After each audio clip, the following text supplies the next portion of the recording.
Latest on now, Tropical Storm Vongfong, once again Philippine name Ambo, as the storm has continued to weaken over land in the Bicol region now. As of 10:30 a.m. Philippine time, May 15th, we have maximum sustained winds according to Force 13 of 70 miles an hour with a minimum pressure of 988 millibars. The storm is at about 13.5 degrees north and 122.5 degrees east over land right now, just barely. Stage 3 on the CDPS scale, significant damage possible, limited by the small wind field.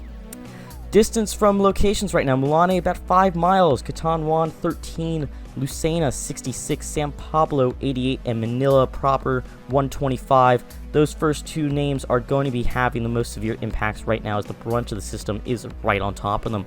And that is definitely reflected in some of the warning. Signal 3s going through a lot of the Bicol region at this point, with Signal 2s extending significantly into Luzon and still reaching back down towards Samar barely, where the storm did make an unexpected landfall yesterday.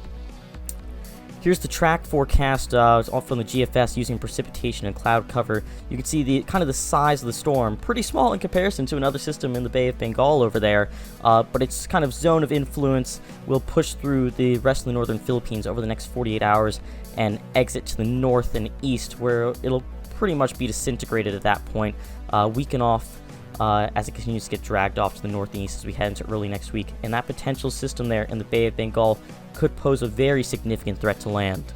Sea surface temperature is pretty warm if the storm were to be over water right now, about 28 degrees Celsius, just about, give or take, in the region. But due to extensive land interaction, that won't matter as much at the moment. And once the storm does move towards the north, further away from the Philippines, sea surface temperatures won't be too favorable for any significant re-strengthening. Here's the GFS model for wind speeds. You can see initially it brings it back offshore as a typhoon. This is a bit dated, so that very likely won't happen at all. But you can kind of see at this point in time, passing the Ryukyu Islands barely as a barely distinguishable system, with that Bay and Bengal system yet again posing a potentially significant threat down the line as it kind of plows into anywhere from the north-central east coast of India to potentially even Myanmar. We'll be monitoring that. Odds of tropical storm force winds: Manila proper, the city itself, relatively low in comparison to what you might think, 40%, because of the fact that the wind field is so small and will potentially become disjointed to the east of the system.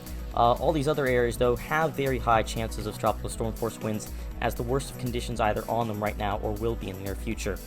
Here's a picture of the forecast track models. You can see pretty tight consensus now of a move to the northwest. That was unfortunately for Samar delayed by quite some time.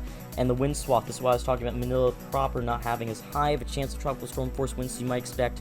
Very small wind field for one, and two, this could start to be moved significantly off to the east in terms of where that wind field is located.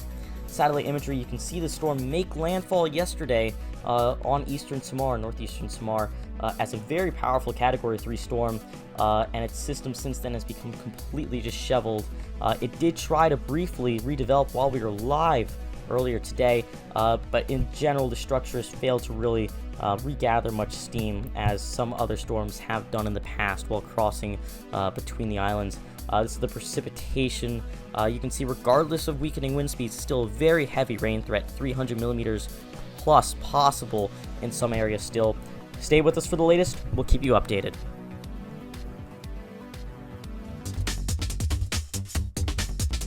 You can find us at our outlets, force13.com, at your service with the new Cyclone Tracker, always being up to date. You can also find us on YouTube if you're not here already. Make sure to subscribe as well. And we're also on Facebook, Force13, to find us there for our latest information. And we're also on Twitter. It's at Force13 to see our latest graphics and posts. You can also help the project become even better by becoming a patron. More information is available at patreon.com/Force13. And you can also become an ultimate fan here on YouTube for lots of perks for supporting us. You can also contact us on Discord. Join the Discord server, links in the description below, or message Fool13 at extension 9094 on Discord.